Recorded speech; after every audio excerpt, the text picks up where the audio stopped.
তো আমরা যারা নারায়ণগঞ্জবাসী আমরা কি চাই অন্য এলাকার মেহমানরা এসে কোরআনের কথা শুনতে যে আহত হয়ে যাক কেউ?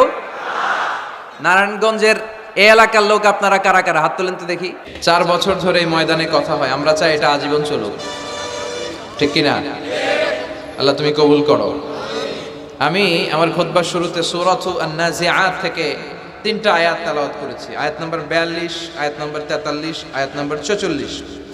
এই আয়াতে আল্লাহ তাআলা বলছেন, হে নবী, লোকেরা আপনাকে কিয়ামতের ব্যাপারে জিজ্ঞেস করে, আপনি কিয়ামতের ব্যাপারে কি বলবেন? আপনি তো কিছু জানেন না এই ব্যাপারে। এই ব্যাপারে জানে কে? বিশ্বনবী যখন মক্কার জমিনে কিয়ামতের ব্যাপারে বারবার মক্কার লোকদেরকে সাবধান করতে শুরু করলো যে এই দিন দিন না, আরো দিন, এই দিনটাই দিন নয়, বিশাল একটা জগৎ পড়ে আছে, সেটা শুরু হবে কিয়ামত দিয়ে, সব লন্ডভন্ড হয়ে যাবে। তখন লোকেরা বিশ্বনবীর জিজ্ঞেস করতে শুরু করলো, মুহাম্মদ সাল্লাল্লাহু, এই যে তুমি কিয়ামতের কথা বলো, এটা কবে হবে? ইয়াসআলুনাকা আনিস সাআতি আইয়ানা মুরসাহা ফীমা আনতা মিন যিকরাহা ইলা রাব্বিকা মুনতাহাহা। সুবহানাল্লাহ পড়েন। ও নবী, লোকেরা আপনারা জিজ্ঞেস করে কিয়ামত কবে হবে, কিন্তু কবে হবে এটা আপনি কেমন করে বলবেন? এটা তো আপনি জানেন না, গোটা বিশ্বের কেউ জানে না, জানে একজন, তিনি কে? They are asking about the day of resurrection. People are asking you about Qiyamah. Who are you to talk anything about it? Only Allah has the final word regarding Qiyamah. ও নবী, লোকেরা আপনারা কিয়ামত কবে হবে খালি ধরে জিজ্ঞেস করে, তো এই ব্যাপারে আপনি কথা বলবেন কি করে? এই ব্যাপারে কোনো জ্ঞান তো আমি আপনাই দেইনি। কিয়ামত কবে হবে এটা জানি শুধুমাত্র আমি আল্লাহ। চিল্লায় বলেন ঠিক কিনা? বিশ্বনবী মক্কায় কিয়ামতের ঘোষণা দিলেন। বিশ্বনবী বললেন, এই পৃথিবী এরকম থাকবে না, সব ভেঙে চুরে খান খান হয়ে যাবে। আল কারিআতু মাল কারিআতু ওয়া মা আদরাকা মাল কারিআহ। বিকট একটা আওয়াজ হবে, ইসরাফিল যখন সিংহায় ফুৎকার দিবে, গোটা বিশ্বটারে মেসাকার করে দিবে কে? আবার বিশ্বনবী শোনাতে লাগলেন, ইদা জুলজিলাতিল আরদু জিলজালাহা ওয়া আখরাজাতিল আরদু আসকালাহা। বিশ্বনবী বললেন, সেদিন পৃথিবীটা কেঁপে উঠবে, মহা ভূমিকম্প হবে। জমিনের ভেতরে যা আছে, তেলের খনি, গ্যাসের খনি, স্বর্ণের খনি, সব কিছু জমিনটা বমি করে বের করে দিবে। আবার বিষ্ণু বলতে লাগলেন, ইদা রুজ্জাতিল আরদু রাজ্জান ওয়া বুসাতিল জিবালু বাসসা। সুবহানাল্লাহ পড়েন। জমিনটা কেঁপে উঠবে, পাহাড়গুলো ভেঙে চুরে দুমড়ে মুচড়ে যাবে, গোটা বিশ্বটা কেঁপে উঠবে, সাগরের বুকে দাউ দাউ করে আগুন জ্বলবে। সেই দিনটা হচ্ছে কিয়ামতের দিন। বিশ্বনবীর মুখ থেকে বারবার বারবার বারবার এই কিয়ামত কিয়ামত শুনতে শুনতে কাফেরদের মনের ভিতরে ভয় ঢুকে গেছে। কাফেররা মনে মনে কয়, এই মুহাম্মদের তো কোনোদিন মিথ্যা কথা বলতে শুনি নাই। শুনছে? বিশ্বনবী ওনার পুরো জীবনে একটি মিথ্যা কথা বলেছেন, একটি অসত্য কথাও তিনি বলেছেন। ওদের মনের ভিতরে ভয় ঢুকে গেছে, কিরে মুহাম্মদ যা বলে তাই তো হয়।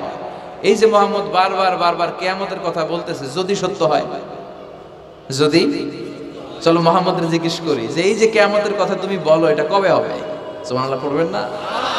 সবাই এসে জিজ্ঞেস করলো, মুহাম্মদ তুমি তো মিথ্যা বলো না, তুমি সত্যবাদী আর সাদিকাল আমিন, তুমি বলো কিয়ামত হবে, আমাদের জানতে বড় মন চায় কিয়ামত যে হবে, কিয়ামতটা কবে হবে? আল্লাহ তখনই আয়াত নাজিল করে বললেন, নবী ওরা জিজ্ঞেস করে কিয়ামত কবে হবে, কিন্তু আপনি বলবেন কেমনে? বলতে পারে একজন, তিনি কে? ইন্নাস সাআতা লাআতিয়াতুন লা রাইবা ফিহা ওয়ালাকিন্না আকসারান নাসি লা ইউমিনুন। আল্লাহ বললেন কিয়ামতটা হবেই হবে, এতে কোনো সন্দেহ নাই। সন্দেহ আছে নাকি? এটা কিন্তু ঈমানের সাথে সম্পৃক্ত। কিয়ামত যে হবে, আমাদের কারো সন্দেহ আছে? কারো সন্দেহ নাই। কারো কি এমন ক্ষমতা আছে যে কিয়ামতকে আটকায় দিবে? বলেন। পৃথিবীর কোনো প্রধানমন্ত্রী, প্রেসিডেন্ট, পুলিশ প্রধান, র্যাবের প্রধান, বিডিআর, সেনাবাহিনী, Donald Trump, Barack Obama, George W Bush, Vladimir Putin, Narendra Modi, পৃথিবীর কেউ এই কিয়ামতকে আটকায় রাখতে পারে? অসম্ভব। কিয়ামত হবেই, কেউ কিয়ামতকে ঠেকায় রাখতে পারবে না। এটা হবে, কিন্তু কবে হবে কেউ জানে না, একজন ছাড়া, তিনি কে? ইন্নাল্লাহা ইনদাহু ইলমুস সাআহ, আল্লাহর কাছে আছে এই কিয়ামতের জ্ঞান, কেউ এই জ্ঞান রাখে না। সাইয়েদনা জিবরাইল বিশ্বনবীকে একবার প্রশ্ন করলেন, ইয়া রাসূলুল্লাহ সাল্লাল্লাহু আলাইহি ওয়াসাল্লাম, মাতাস সাআহ, এই যে আপনি কিয়ামতের কথা বলেন, এই কিয়ামতটা কখন হবে? বিশ্বনবী বললেন, মাল মাসউলু আনহা বিআলামা মিনাস সাইল। ও জিবরাইল, তুমি যেমনি জানো না আমিও জানি না। সুবহানাল্লাহ পড়ে। যারা জিজ্ঞেস করা হয়েছে সে জিজ্ঞাসাকারীর চেয়ে ভালো জানে না, মানে তোমার যা দশা আমারও একই দশা, তুমিও জানো না আমিও জানি না, তো জানে কে? আবার এক সাহাবী বললেন, ইয়া রাসূলুল্লাহ মাতাস সাআ, কিয়ামত কবে হবে? বিশ্বনবী কোনো উত্তর না দিয়ে আবার সাহাবীরে প্রশ্ন করলেন, বললেন, ওয়া মাযা আ'দাতা লিস-সাআ, কিয়ামত কবে হবে জানার জন্য পাগল হলে কেন? কিয়ামতের জন্য তুমি কি প্রস্তুত করে রেখেছো? সাহাবী বলে, মা আ'দাতু লাহা শাইআন ইয়া রাসূলুল্লাহ, ইয়া রাসূলুল্লাহ আমি কিয়ামতের জন্য কিছুই প্রস্তুত করতে পারি নাই, ইল্লা আন্নী উহিব্বুল্লাহ ওয়া রাসূলুহু, তবে একটা জিনিস আছে, সেটা কি? সেটা হচ্ছে আমি আল্লাহরে আর আল্লাহর রাসূলরে বড় ভালোবাসি। বিশ্বনবী বললেন, ফা ইন্নাকা মা আমান আহবাবতা, তুমি তো ভালো জিনিসে জোগাড় করেছো, জেনে রাখো তুমি যাদেরকে ভালোবাসো কিয়ামতের দিন জান্নাতে ঢুকে কিয়ামতের পরে জান্নাতে তাদের সাথেই তুমি থাকবা। যার সাথে যার ভালোবাসা তার সাথেই তার জান্নাত। চিল্লায় বলেন ঠিক কি না? তাহলে বোঝা গেল এই কিয়ামত হবেই, এই কিয়ামতরে কেউ ঠেকায় রাখতে পারে না। আর কিয়ামত কবে হবে এটা কেউ জানেও না, এমনকি জিবরাইলও জানতেন না। সাইয়েদনা জিবরাইল, এমনকি বিশ্বনবী মুহাম্মদ রাসূলুল্লাহ সাল্লাল্লাহু আলাইহি ওয়াসাল্লামও জানতেন না, জানে শুধু একজন, তিনি কে? কিন্তু অনেকে দেখবেন ইদানিংকালে বলে ফেলে যে অমুক সালে কিয়ামত, আছে না নাই? বই করে নাই এগুলা, হ্যাঁ?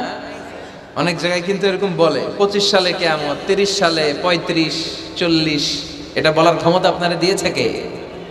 এটা তো মিনাল উমুর আল গায়বিয়া, অদৃশ্যের খবর। অদৃশ্যের খবর তো কেউ জানে না, কে জানে? অদৃশ্যের খবরের ব্যাপারে কিছু বলতে চাওয়া মানে অদৃশ্যের ব্যাপারে হস্তক্ষেপ করা, এটা কুফরি। কথা বলেন। এজন্য কিয়ামত কবে হবে এক্সাক্ট টাইম আমরা কেউ জানি না, এটা আল্লাহ জানেন, বিশ্বনবীও জানতেন না। তবে বিশ্বনবী কিয়ামতের কিছু আলামত আমাদের সাথে শেয়ার করেছেন। হাদিসের পরতে পরতে, হাদিসের প্রামাণ্য কিতাবগুলোতে যখন আপনি পড়বেন, চ্যাপ্টারগুলোতে পড়বেন, বিভিন্ন জায়গায়, বিভিন্ন নসিহাতে, বিভিন্ন আলোচনায় বিশ্বনবী মুহাম্মদ রাসূলুল্লাহ তিনি বর্ণনা করেছেন যে কিয়ামতের আগ দিয়ে গোটা বিশ্বের, গোটা পৃথিবীর সামাজিক অবস্থা, রাষ্ট্রীয় অবস্থা, পারিবারিক অবস্থা এরকম হবে। কি কি আলামত বিশ্বনবী বলে গেলেন আমাদের জানার দরকার আছে না নাই? আমরাও কিন্তু অবাক করা কোনো কাণ্ড দেখলে বলে ফেলি এটা কিয়ামতের আলামত, বলি না? কথা বলেন। আমরা যদি বেহায়াপনা দেখি, বিশেষ করে ধর্মপ্রাণ মুরব্বী যারা আছে, এরা বেহায়াপনা দেখলে সহ্য করতে পারে না, এরা বলে এগুলো কিয়ামতের আলামত, আছে না নাই? কিয়ামতের আলামত। আমি এরকম দেখেছি যে একটা সন্তান মায়ের পেট থেকে ভূমিষ্ঠ হয়েছে, কিন্তু ওই সন্তানের মাথা দুইটা। কয়টা? আছে না নাই? তো এগুলো দেখলে আমরা কি বলি? কিয়ামতের আলামত। কিন্তু বিশ্বনবী কিয়ামতের আলামতের ব্যাপারে কি বললেন, আমাদের কি শোনালেন, জানতে মনে চায়? কথা বলেন, শুনতে মনে চায়? আসেন আজকের এই চমৎকার রজনীতে কিয়ামতের আলামতের ব্যাপারে, আলামাতুল কিয়ামা, আশরাতুস সাআ, আস-সুগরা ওয়াল কুবরা, এগুলো আমরা জানার চেষ্টা করি। আপনি বিশ্বনবীর মুখনিসৃত এই বাণীগুলো যদি শুনেন যে কিয়ামতের আলামতের ব্যাপারে বিশ্বনবী কি বলেছে, শুনলে আপনার গা শিহরিয়ে উঠবে। আপনার মনে হবে বিশ্বনবী যেন এই একবিংশ শতাব্দীর দিকে তাকিয়ে তাকিয়ে বলে গিয়েছিলেন।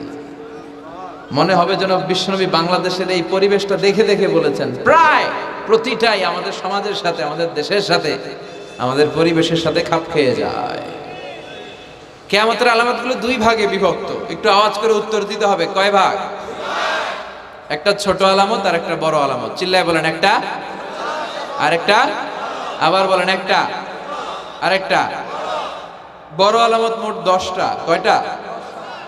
আল্লাহর মেহেরবানি 10টার একটাও প্রকাশ পায় নাই, একটাও প্রকাশ পায় নাই। কিন্তু কিয়ামতের ছোট আলামতগুলো অনেকগুলো আলামত, 30, 40, 35 এরকম হয়ে যাবে।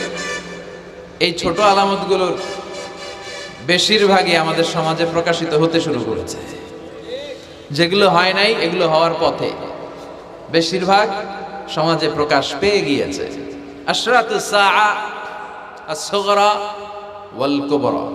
আমরা আজকে কিয়ামতের ছোট আলামত, the minor signs of the day of judgement, কিয়ামত আসার আগ দিয়ে কি কি ছোট আলামত আমাদের সমাজে দেখা যাবে, এগুলো নিয়ে আমরা কিছু কথা শুনবো। আওয়াজ করে পড়েন ইনশাআল্লাহ। উদ্দেশ্য হচ্ছে এগুলো জেনে আমরা সচেতন হব। কি হব? আমরা আখিরাতের ব্যাপারে সচেতন হব এবং নিজেদেরকে গড়ব এবং আমলের পরিমাণ এমনভাবে বাড়াবো যাতে আমাদের আখিরাতটা সুন্দর হয়। ঠিক কিনা? আমাদের অনেকেরই এই ইখলাস জিনিসটার খুব অভাব। এটা নাই, এটার ঘাটতি। আমরা আল্লাহর কাছে কামনা করি, আল্লাহ তুমি আমাদের হৃদয় ইখলাস দিয়ে পরিপূর্ণ করো। আল্লাহুম্মা রযুকনা ইখলাস। আল্লাহ তুমি আমাদেরকে ইখলাসকে রিজিক হিসেবে দাও। এই ইখলাসের নামে কোরআনে একটা সূরাও আছে না নাই? সূরার নাম কি? কুল হুয়াল্লাহু আল্লাহুস লাম ইয়ালিদ ওয়া লাম ইয়াকুল লাহু। এখানে আল্লাহ তাওহীদের কথা বলেছেন, ইখলাসের কথা বলেছেন। এজন্য আমরা যেন ইখলাসের সাথে শুনি, ইখলাসের সাথে আমল করি। আল্লাহ তুমি তৌফিক দাও। বিশ্বনবী কিয়ামতের ছোট আলামতের ব্যাপারে যা যা বললেন সেগুলো যদি আমরা ধারাবাহিকভাবে শুনতে চাই, তাহলে প্রথমেই যে আলামতটার কথা বলতে হবে সেটা হচ্ছে বিআসাতু রাসূলিল্লাহি সাল্লাল্লাহু আলাইহি ওয়াসাল্লাম। বিশ্বনবীর এই পৃথিবীতে, এই ধরাতে আগমনটাই হচ্ছে কিয়ামতের সর্বপ্রথম আলামত। সুবহানাল্লাহ কইতে বললেন না? বিশ্বনবীর আগমন পৃথিবীতে হয়েছে কি হয় নাই? কথা বলেন। বিশ্বনবী যে আসছেন আবার চলে গেছেন, বিশ্বনবীর এই আগমনটা হয়ে গিয়েছে পৃথিবীতে কয় বছর চলে গেল? হ্যাঁ, প্রায় 1400-1500 বছর চলে গেল, এখনো কিয়ামত হয়নি। সুবহানাল্লাহ পড়েন। বিশ্বনবী বলতেন বুইস্তু আনা ওয়া সাআতু কাহাতাইন। আমি এবং কিয়ামত এইভাবে পিঠাপিঠি হয়ে নাজিল হয়েছে। এই আঙ্গুল থেকে এই আঙ্গুলের মাঝখানে যেমনি তেমন কোনো ব্যবধান নাই, আমি বিশ্বনবী আর কিয়ামতের মাঝখানেও তেমন কোনো ব্যবধান নাই। বিশ্বনবী সাহাবাদেরকে বুঝাতে যে প্রায় এরকম আঙ্গুল ব্যবহার করতেন, ইশারা দিতেন, আঁকাঝোঁকা করতেন। এখন আধুনিক শিক্ষা পদ্ধতিতে এগুলো ব্যবহার হতে শুরু হয়েছে। এগুলো সব বিশ্বনবীর মেথোডোলজি। সুবহানাল্লাহ পড়বেন না? বিশ্বনবী আবার আরেক জায়গায় বলেছিলেন আনা ওয়া কাফিলুল ইয়াতীমি কাহাতাইন। আমার আঙ্গুলের দিকে দেখতেছেন? হ্যাঁ, আনা ওয়া কাফিলুল ইয়াতীমি কাহাতাইন। আমি আর ইয়াতীমের রক্ষণাবেক্ষণকারী জান্নাতে এরকম কাছাকাছি থাকব। এই দুই আঙ্গুল যেমনি কাছাকাছি, আমি আর ইয়াতীমের রক্ষণাবেক্ষণকারী এরকম জান্নাতে থাকবো কাছাকাছি। আমরা এখন রক্ষণাবেক্ষণ করব কি? ইয়াতীমের সম্পদ লুণ্ঠনের ক্ষেত্রে আমরা 1 নাম্বার। চিল্লা এখন ঠিক কিনা? ইয়াতীমের মাথায় হাত বুলিয়ে দিলে আল্লাহ খুশি হয়ে যায়। এতিমদেরকে ভালোবাসলে আল্লাহ তারে ভালোবাসে। এতিমের জন্য দান সদকা করলে তার মর্যাদা বাড়ায় দেয় কে? আমাদের এলাকাগুলোতে এতিমখানা নাই? আমাদের সমাজে এতিম আছে না নাই? তার বাবা নাই, তার মা নাই, এতিম। আপনি তার ঘরে খাবার পৌঁছে দেন, আপনার আব্বার কবরটারে জান্নাতে টুকরা বানায় দিবে কে? এতিম মিসকিনদেরকে সহায়তা করুন, দান সদকা ওইখানে করবেন। ওইদিকে টাকা না দিয়া মাজারে যে টাকা দেয় এরকম লোক আছে না নাই? মাজারে টাকা দেওয়া যাবে অপ্রয়োজনে? মাজারে কেন টাকা দিবেন? ওখানে একজন লোক শুয়ে আছে, পড়ে আছে, ওনার টাকা লাগবে? টাকা লাগবে আমগো জীবিত যারা আছে আমাদের। কথা কয়, গরিব দুস্থ সুবিধা বঞ্চিত মানুষ যারা আছে তাদের টাকা লাগবে। এজন্য মাজারে যে মানত করা যাবে, মানত করতে হবে একজনের নামে। চিৎকার করে বলেন তিনি কে? অনেকে দেখবেন মাজারে যে মোমবাতি দিয়ে আসে, আগরবাতি দিয়ে আসে, হ্যাঁ, কাপড় দিয়ে আসে, ছাগল দিয়ে আসে, মুরগি দিয়ে আসে, গরু দিয়ে আসে। আছে না নাই? আলহামদুলিল্লাহ নারায়ণগঞ্জে এগুলো নাই। হ্যাঁ হ্যাঁ আছে। আহা, আল্লাহ তুমি বুঝার তৌফিক দাও। দেখবেন মাজারে আবার মশারিও দিয়ে রাখে। আছে না নাই? যিনি শুয়ে আছে ওনার কি মশায় কামড়ায়? তো উনি যদি মশার কামড় থেকে নিজের বাঁচাইতে না পারে, উনি আমগরে বাঁচাবে কি? কথা বলেন। আবার দেখবেন অনেক ড্রাইভার অনেক মাজারের পাশ দিয়ে যখন যায় সে গাড়ি স্লো করে ফেলে। ড্রাইভারকে জিজ্ঞেস করেন যে তুমি স্লো করলা কেন? সে বলে এখানে বাবার মাজার, বাবা অনেক গরম। গাড়ি উল্টায় দিবার পারে। কি করতে পারে? আচ্ছা, গাড়ি উল্টালে কি হয়? দুর্ঘটনা হয়, মানুষ মারা যায়। যারা মানুষ মারে এরা কি বাবা নাকি ডাকাত? তো এ কেমন আল্লাহর ওলি? সে মানুষ মেরে ফেলে।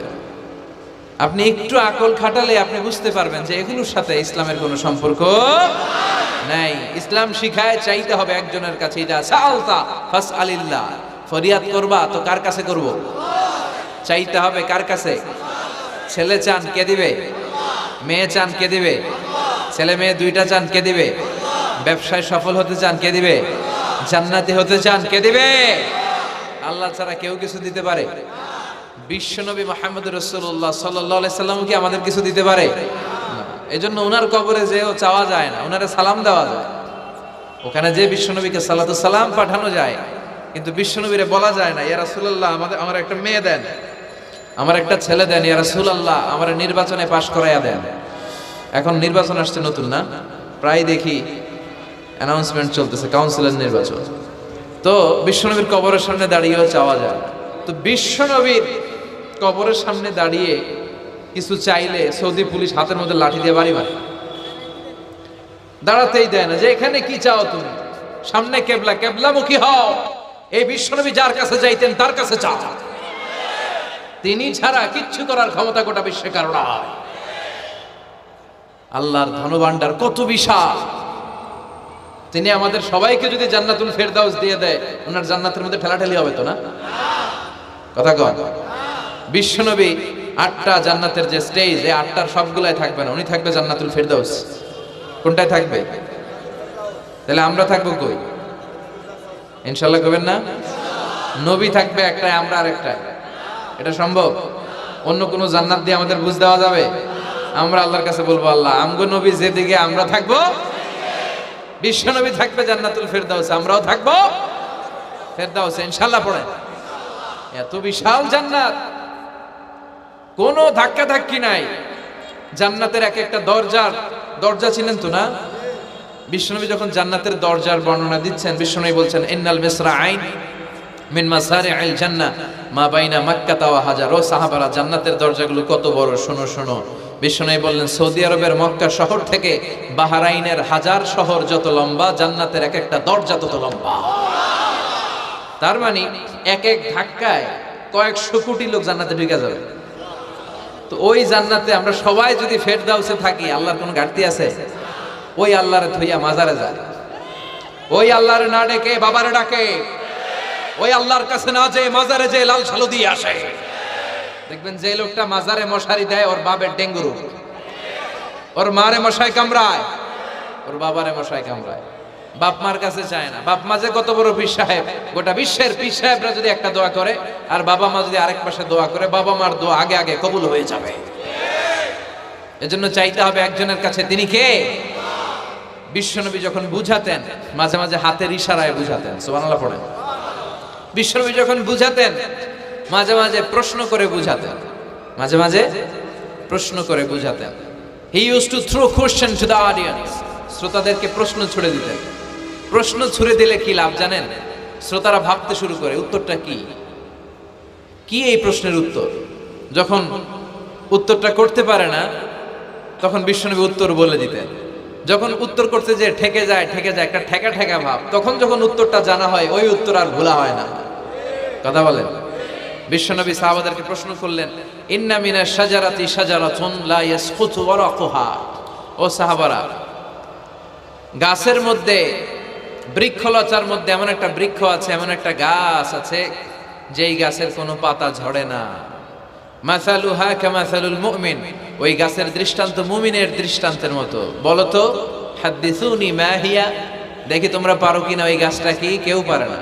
কেউ বলে ওই গাছ, কেউ বলে মরুভূমির ওই ক্যাকটাস গাছ, কেউ বলে ওই গুলমলতা, কেউ বলে ওইটা, কেউ বলতে পারে না। বিষ্ণু বললেন কারোটা হয়নি। ইন্নাহা নাখলা, এটা হলো খেজুর গাছ।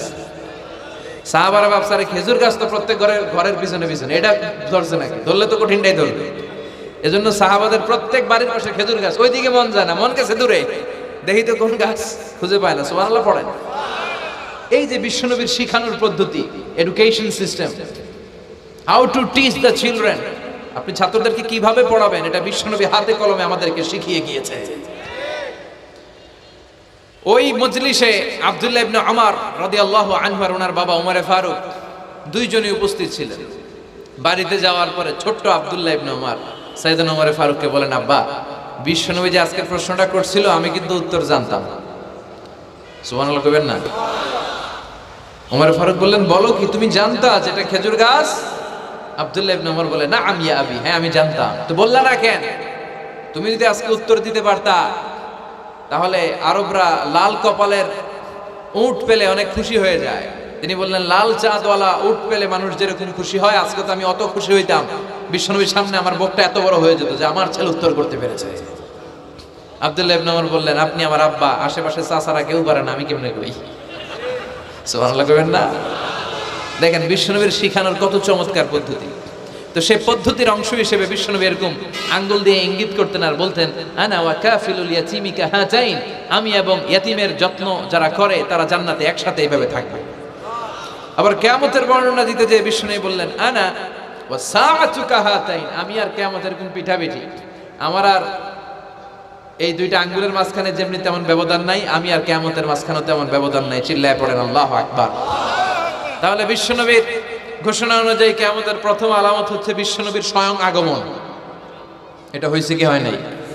এরা হতে হেলে দুলে নুরানি তনু কে আসে হায়, সারা দুনিয়ার হেরে মেরে পর্দা খুলে খুলে যায়, সে যে আমার কামলিওয়ালা কামলিওয়ালা, তার ভাবে বিভোল রাঙা পায়ের তলে, পর্বত জঙ্গল টল মল টলে, খুরমা খেজুর বাদাম জাফরানি ফুল ঝরে ঝরে যায়, সে যে আমার কামলিওয়ালা কামলিওয়ালা।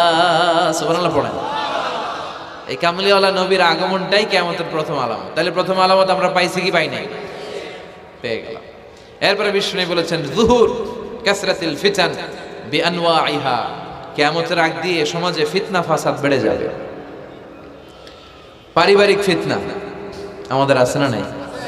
সামাজিক ফিতনা, একটু আওয়াজ করে উত্তর দিবেন। রাষ্ট্রীয় ফিতনা, নারী ঘটিত ফিতনা, ফিতনা আর ফিতনা। আপনি যেদিকে তাকাবেন ওইদিকেই ফিতনা। আপনি চাইলেও আপনার ঈমান বাঁচাতে পারছেন না। আমরা চাই আমার চোখটা হেফাজত করব, পারছি না। ইউটিউবে ঢুকলাম, জাকির নায়েকের লেকচার শুনবো, ইউটিউবে ঢুকলাম, শায়েখ সুদাইসের তেলাওয়াত শুনবো, ওদিকে তেলাওয়াতও বাজে আর নিচে সাজেস্টেড ল্যাংটা ভিডিও আছে না নাই? কই যাবো আমরা? এভাবে বাঁচাবো আমাদের চোখ। বায়ে অশ্লীলতা দেখে ডানে তাকায়, দেখি ওদিকেও অশ্লীলতা, আবার বায়ে তাকায় ওখানে অশ্লীলতা, সামনে তাকাই অশ্লীলতা, আবার পেছনে তাকাই অশ্লীলতা, নিচে তাকাই অশ্লীলতা, উপরে তাকাই ওদিকে অশ্লীলতা। আমরা যাব কই? আর নাযার সাহমুন মাসমুম মিন সিহাম ইবলিস, এই দৃষ্টি শয়তানের বিষ মাখানো তীরবানের মধ্য থেকে ভয়ঙ্কর তীর। এই তীর দিয়ে শয়তান যুবক যুবতীদেরকে কাবু করে ফেলে। একটা যুবক যুবতীর মধ্যে প্রথমে আই কন্ট্যাক্ট হয়। কি হয়? প্রথমে আই কন্ট্যাক্ট, চোখে চোখে একটা ভাব বিনিময় হয়, হ্যাঁ। এরপরে এসএমএস এর আদান প্রদান হয়, কথা বলেন। এরপরে ডেটিং হয়, ডেটিং কি হয়? এরপর হয় গার্লফ্রেন্ড বয়ফ্রেন্ড, আছে না নাই? এগুলো বই ঘরে নাই?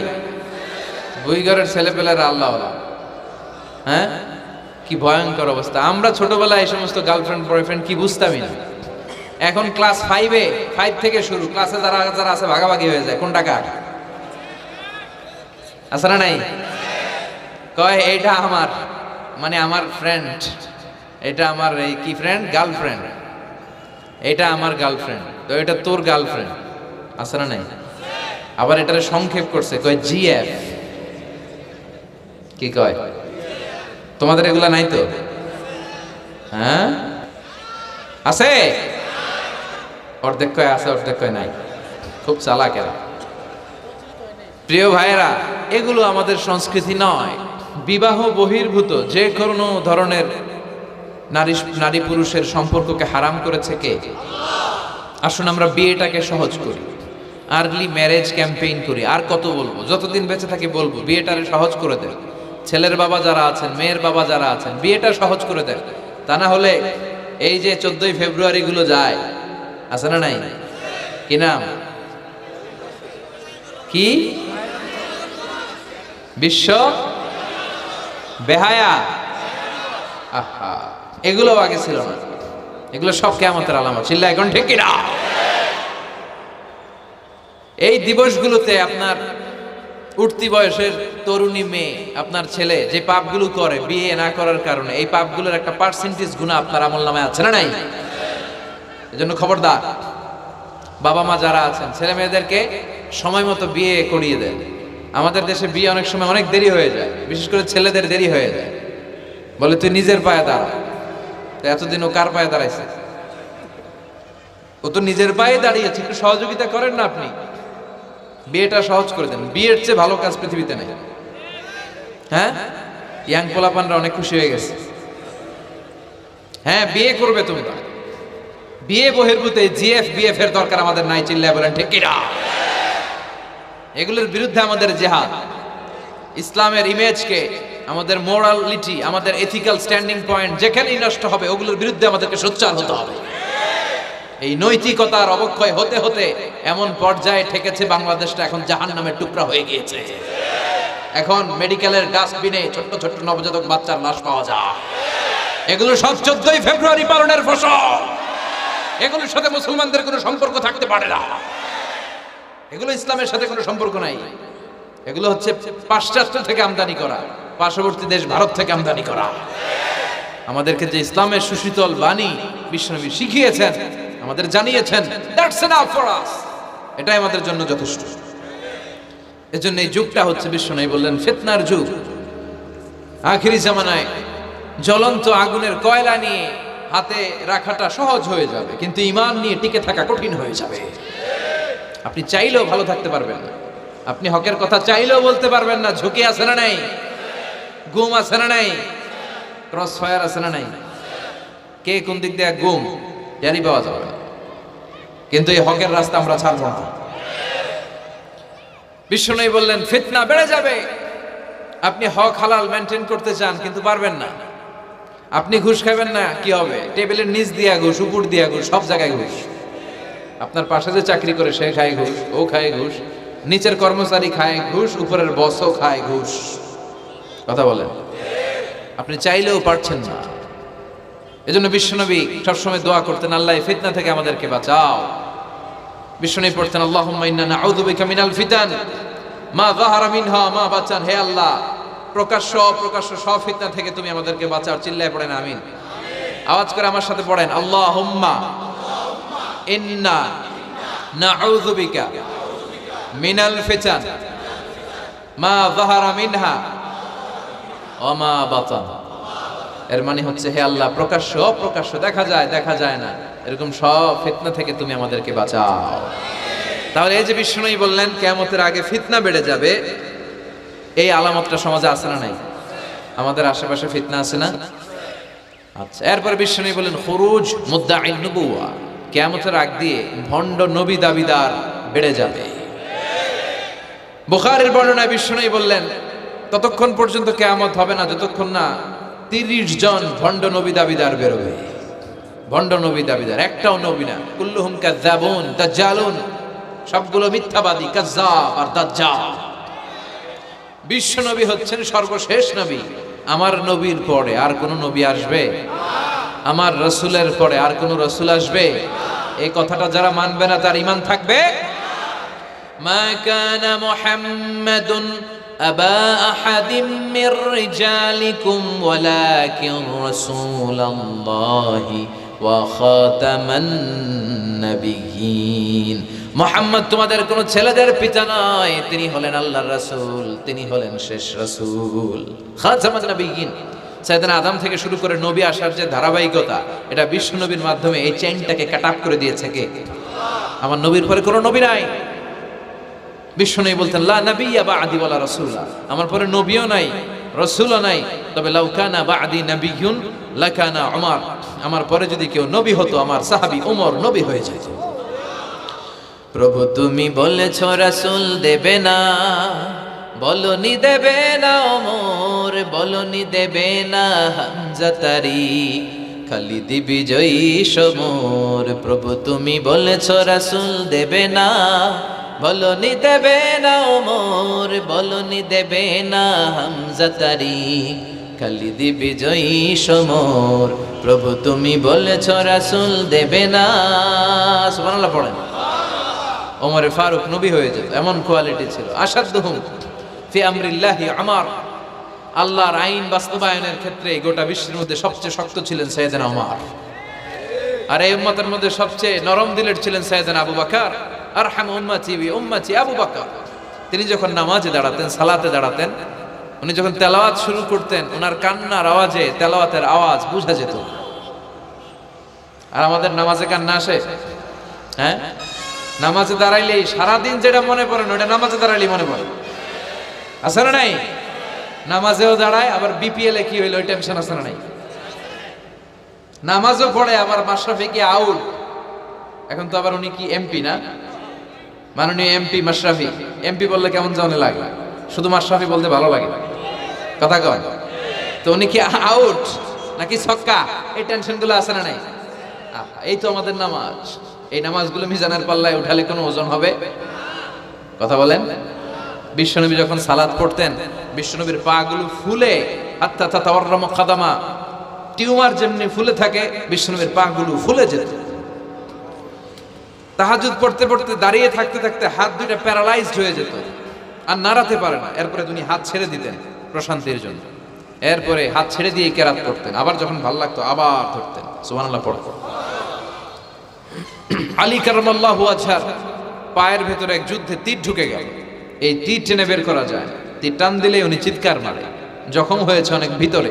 বিশ্বনবী বললেন, আরিহনা বিসসালাহ ইয়া বিলাল, আকিমিস সালাহ, বেলাল আজান দাও, নামাজ শুরু করি। নামাজ শুরুর আগে আরেক সাহাবীরে বললেন, আলী যখন জামাতের কাতারে দাঁড়াবে, তুমি নামাজে না দাঁড়িয়ে আলীর পায়ের সামনে যে ওই পায়ের তীরটা টান দিয়ে বের করবা। সুবহানাল্লাহ পড়েন। একামত হলো, বিশ্বনবী সালাত শুরু করলেন।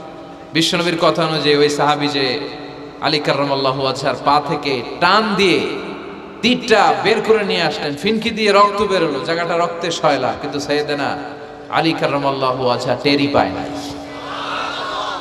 সালাত শেষ, উনি দেখেন পায়ের মধ্যে তীর নাই, রক্তের সয়লাব, যেখানে দাঁড়ালেন ওখানে খালি রক্ত। বিশ্বনবীরে বললেন, ও নবী আমার পায়ের তীর কই? বিশ্বনবী বললেন, আলী রে, আমি জানি তুমি যখন নামাজের জন্য দাঁড়িয়ে যাও, দিন দুনিয়ার হুঁশ তোমার থাকে না, তোমার হৃদয়টা এখানে থাকে না, দেহটা এখানে থাকে, হৃদয়টা চলে যায় আল্লাহর আরশের উপরে। উনাদেরও নামাজ, আমাদেরও নামাজ। সাহাবারা যখন মরুভূমিতে নামাজ পড়তেন, মরুভূমির পাখিগুলো এসে সাহাবাদের মাথার উপরে বসে যেত। পাখিগুলো মনে করতো এগুলো মরুভূমির খেজুর গাছটা হবে, কি হবে, কারণ নড়ে চড়ে না তো, আমাদের মতো এরকম দাড়ি চুলকা না, এরকম জামা ঠিক করে না, দাঁড়াইছে তো দাঁড়াইছে। সুবহানাল্লাহ পড়েন। তো ইবাদতে এরকম আন্তরিকতা, একাগ্রতা দরকার আছে না নাই? বিশ্বনবীর পরে কোনো নবী হবে না, কিন্তু বিশ্বনবী বললেন কিয়ামতের আগে এরকম অনেক ভণ্ড নবী দাবিদার বের হবে। বিশ্বনবীর সময়কালেই এক ভণ্ড নবী দাবিদার বের হয়েছিল, ওর নাম হচ্ছে মুসাইলামাতুল কাযযাব।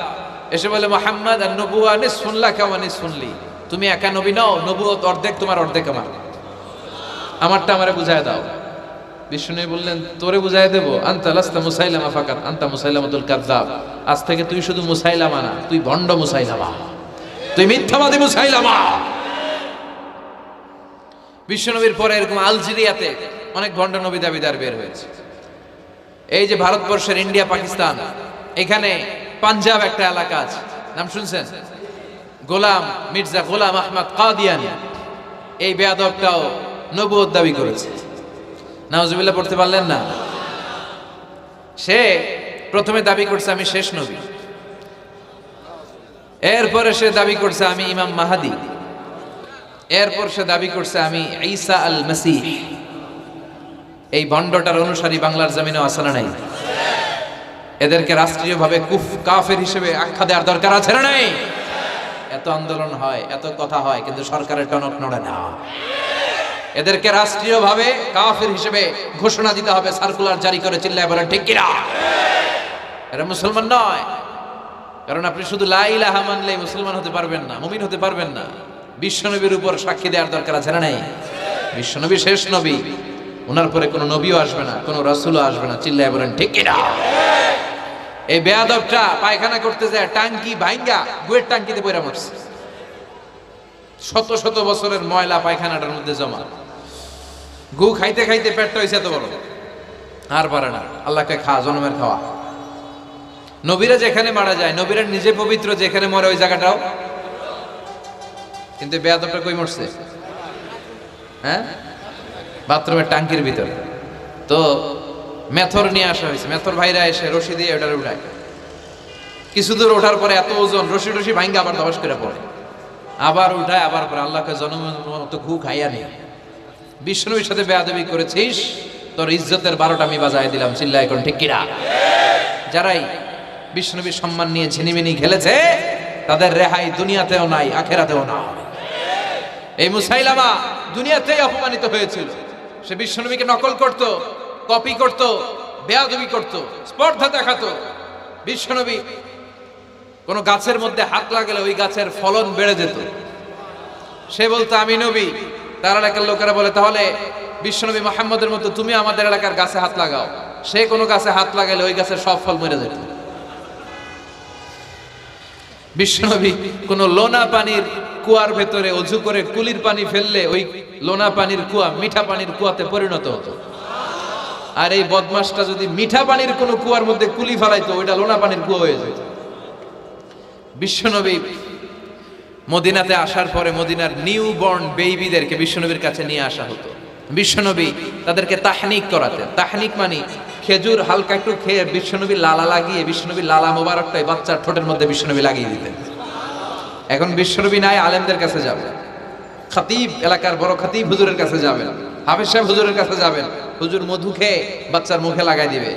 উনি যে সবসময় কোরআন পড়েন, ওনার সিনাতে যে কোরআন, ওইটার বরকত আছে না নাই? বিশ্বনবী তাহানিক করতেন, খেজুর খেয়ে ওই লালা মিশ্রিত খেজুর বাচ্চার মুখে লাগিয়ে দিতেন আর বাচ্চার মাথায় হাত বুলিয়ে দিতেন। বিশ্বনবীর হাত মদিনার যে সমস্ত নবজাতক বাচ্চাদের মাথায় লেগেছে, বাচ্চাদের মাথার চুল বড় করে দিয়েছে কে? সেও বিশ্বনবীর মতো অ্যাক্টিং করত। তার কাছে নবজাতক বাচ্চা নিলে সেও তাহনিক করত। তাহনিক করার সাথে সাথে বাচ্চা বমি শুরু করে দিত। আর মাথায় হাত লাগায় দিলে মাথার চুল বাড়াতো, বড় কথা, আজীবনে বাচ্চাগুলো টাক মাথা থাকতো। কি করতো? টাক মাথা। তার মানে বেয়াদবির পরিণাম, অপমান দুনিয়া থেকেই শুরু হয়ে যায়। তো বিশ্বনবী বললেন এই ভণ্ডদের আবির্ভাব শুরু হবে। আমাদের এই সমাজে ভণ্ড আছে না নাই? দুদেল বান্দা কালমা চোর, না পায় শ্মশান না পায় ঘোর, দিন থাকিতে আয়রে পথে ছাইড়া দে ভণ্ডামি, ভণ্ডামি ভণ্ডামি ভণ্ডামি, ছাইড়া দে ভণ্ডামি। নামাজ কালাম পড়ে না, ইবলিস শয়তানের নানা। আছে না এরকম? ইসলামের লেবাস লাগায়, দাড়ি রাখে, চুল বড় রাখে, জট পাকায় রাখে, রোজা নাই, নামাজ নাই, পরিচ্ছন্নতা নাই, আতর নাই, গোসল নাই। আছে না নাই? এরকম ভণ্ড পীর আছে না নাই? হক্কানি পীর যারা, তাদের বিরুদ্ধে আমার কোনো কথা নাই, কারণ এদেশে অনেক লক্ষ লক্ষ হিন্দুরা এই হক্কানি পীরদের হাতে হাত রেখে কালিমা পড়ে মুসলমান হয়েছে। তাদেরকে আমরা সাপোর্ট করি। আমাদের বিরুদ্ধাচারণার হুঙ্কার হচ্ছে ভণ্ডদের বিরুদ্ধে। এই দেশে এত ভণ্ড পীর, এই দেশে যত ভণ্ড পীর আছে অনেক দেশের জনসংখ্যাও এত নাই। কথা বলেন? অনেক ভণ্ড পীর আছে সারা বছর নাকি গোসল করে না, বছরে করে একবার, ওই গোসলের পানি মুরিদরা খায় সব সাবার। আছে না নাই? এগুলোর সাথে আমাদের কোনো সম্পর্ক। বিশ্বনবী বললেন এরকম ভণ্ডদের আবির্ভাব সমাজে হবে কিয়ামতের আগে। এই আলামতটা সমাজে আছে না নাই? দেখেন বিশ্বনবী যাই বললেন অক্ষরে অক্ষরে মিলে যায়। এরপরে বিশ্বনবী ফরমান কাসরাতুল হারাজ, কিয়ামতের আগে হারাজ বেড়ে যাবে। সাহাবারা বললেন ওমাল হারাজ ইয়া রাসূলুল্লাহ, হে নবী হারাজ কি? বিশ্বনবী বললেন হাদা হুয়াল হারাজ, হাদা হুয়াল হারাজ। কি বুঝলেন? মারামারি, কোপাকুপি, যুদ্ধ। আছে না নাই? আমরা কি যুদ্ধ চাই? যুদ্ধ নয় আর যুদ্ধ নয়, নয় আর কোন তাজালা, সেই পৃথিবী আমাদের সকল মানুষের হোক নিরাপদ আবাস, সেই পৃথিবী আমাদের সকল মানুষের হোক নিরাপদ আবাস। We don't want to see any war in the whole world. We don't want to see any war in the whole world. ঠিক কি না? আমরা কোনো যুদ্ধ দেখতে চাই না। মারামারি দেখতে চাই না, অন্যায় হত্যাকাণ্ড বিচার বহির্ভূত কোন হত্যাকাণ্ড আমরা এদেশে দেখতে চাই না। বিশ্বনবী বললেন কিয়ামতের আগে এগুলো বেড়ে যাবে। বিশ্বনবী বললেন যে হত্যা করবে সে জানবে না কেন আমি হত্যা করলাম। এরকম হত্যার দেশে আছে না নাই? উপরের নির্দেশ, উপরের টেলিফোন, শুট করো, পোশাকি বাহিনী পিস্তল আছে, শুট করে দিল, কিন্তু কেন সে মারলো ওই সৈনিক জানে না। এরকম আছে না নাই? আবার যে নিহত হইল সেও জেনে মরতে পারলো না যে আমি কেন মরলাম। কথা কয়? আহা, এই বাংলার বিভিন্ন নদীতে, মাঠে ঘাটে হাত বাঁধা, পা বাঁধা, চোখ বাঁধা, বস্তাবন্দি করা লাশ পাওয়া যায় কি যায় না? এই দুনিয়ায় তারা বিচার পায় নাই, কিন্তু এগুলোর বিচার আছে না নাই? এগুলোর বিচার যদি না থাকতো, the worldly life will be a joke. এই পৃথিবীটা একটা জোকিং হইতো, জোকিং। জোক করার জন্য আল্লাহ পৃথিবী বানায় না। যেগুলোর বিচার এই জমিনে আমরা পাই নাই, সেগুলোর বিচার আখিরাতে হবে। সেদিন হবে আসল বিচার, সেদিন হবে ফাইনাল খেলা। সেদিন হবে কি খেলা? বিশ্বাস হয়? অপেক্ষা আছে না নাই? সবগুলোর বিচার হবে ইনশাআল্লাহ। পড়েন, আপনার জমি মেরে খাইছে, দুনিয়ায় বিচার পান নাই, আহকামুল হাকিমিনের বিচার আছে না নাই? আপনাকে অন্যায় ভাবে আঘাত করেছে, দুনিয়ার বুকে বিচার পান নাই, আখিরাতে বিচার আছে না নাই? বিশ্বনবী বললেন এই মারামারিটা বেড়ে যাবে কিয়ামতের আগে। এখন দেখেন খালি মারামারি, কোপাকুপি। 2 টাকার টেম্পু ভাড়া লইয়া একজন একজন মেরে ফেলেছে। কয় টাকা? নাউজুবিল্লাহ বলবেন না? আল্লাহ এই ফিতনা থেকে তুমি আমাদের বাঁচাও। এরপর বিশ্বনবী বললেন দিয়াউল আমানা, কিয়ামতের আগ দিয়ে আমানতের খেয়ানত হবে। এটা আমাদের সমাজে আছে না নাই? বিশ্বনবী বললেন কিয়ামতের আগ দিয়ে আমানতের খেয়ানত হতে থাকবে। ইদা দুইয়াতিল আমানাতু ফান্তাযিরিস সাআ। সাহাবারা প্রশ্ন ছুড়ে দিলেন, ইয়া রাসূলুল্লাহ মাতা সাআ, কখন কিয়ামত হবে? বিশ্বনবী বললেন ইদা দুইয়াতিল আমানা, যখন আমানতের খেয়ানত হবে তখন কিয়ামত হবে। সাহাবীরা আবার প্রশ্ন ছুড়লেন, কাইফা ইদাআতুহা ইয়া রাসূলুল্লাহ, হে নবী আমানতের খেয়ানত কেমন করে হবে? বিশ্বনবী বললেন ইদা উসিদাল আমরু ইলা গায়রি আহলিহি ফান্তাযিরিস সাআ, যে লোকটা যেই চেয়ারে বসার যোগ্য নয় তাকে যখন ওই চেয়ারে বসিয়ে দেওয়া হবে তখনই কিয়ামত হয়ে যাবে। এরকম আমানতের খেয়ানত তো ভুই করে নাই। ধরেন একজনরে আপনারা প্রধান বক্তা হিসেবে দাওয়াত দিলেন, জানে না কোরআন, জানে না হাদিস, জানে না বক্তৃতা। এটা কিয়ামতের আলামত না? এটা আমানতের খেয়ানত না? এই দেশের শিশু বক্তা আছে না নাই? কথা কন। আহা, এদিকে আর কি মানুষ হয়েছে? শিশু বক্তা হইলে 3 গুণ হবে। বিল্ডিং টিল্ডিং ভাঙ্গা, প্যান্ডেল ম্যান্ডেল ঘুরলা, অবস্থা সারা। এত মানুষ, ও যে কি বলে ও নিজেও জানে না, কি যে জানে না ওইটাই জানে না। সবকিছুর একটা বয়স আছে। তোমাকে পড়াশোনা করতে হবে, তোমাকে ডিগ্রি অর্জন করতে হবে, তোমাকে জানতে হবে, তোমাকে বিশ্লেষণ করার, অ্যানালাইসিস করার ক্ষমতা রাখতে হবে। ছোট বাচ্চা যদি মুরব্বির মতো কথা বলে আমরা এটার বেয়াদব বলি। আপনারা বই করে কি বলেন? বেয়াদব। পাশে খতিব সাহেব হুজুর, এখানে হাফেজ সাহেব হুজুর, এখানে ইমাম সাহেব হুজুর, এখানে কামিল মাদ্রাসার প্রিন্সিপাল, এখানে জগৎ বিখ্যাত মুহাদ্দিস, আর সে বেয়াদবের মতো পায়ের উপর পা তুলে আঙ্গুল নাড়িয়ে নাড়িয়ে কথা বলে। এটা কিয়ামতের আলামত। এগুলো বন্ধ করেন, এগুলোর সাথে ইসলামের সম্পর্ক না। যারা কোরআনের কথা জানে, যারা আলেম, তাদেরকে দাওয়াত করেন, জ্ঞান গর্ভ আলোচনা করবে, আপনার জীবনকে উজালা করে দিবে কে? কিন্তু লোক জড়ো করার জন্য এগুলো করে। আহা, তাফসীর মাহফিলের ভিতরে এই শো অফ, খালি লোক দেখানো মানসিকতা। কে আসলে বেশি লোক হবে এরা দাওয়াত করে। মাহফিল হইলে এরে লাগবে, ওরে লাগবে, এরে লাগবে। আমগো অবস্থা হালুয়া টাইট। 15,000 দাওয়াত ইনভাইটেশনের মধ্য থেকে 90টা প্রোগ্রাম রেখেছে এই বছর। 15,000। এটা কিয়ামতের আলামত না? সুবহানাল্লাহ। আর এটা কিয়ামতের আলামত কেন? আমারে লাগবে কেন? আপনার এলাকায় মুহাদ্দিস নাই? আপনার এলাকায় মুফাসসির নাই? মিজানুর রহমান আজহারীকে লাগবে কেন? মিজানুর রহমান আজহারী যেখানে সুযোগ হবে 2-4 জায়গায় প্রোগ্রাম করবে। এখন তো ইউটিউবে সব দেখা যায় যে এত চ্যানেল, অনেক মাহফিলে এত শ্রোতাও নাই।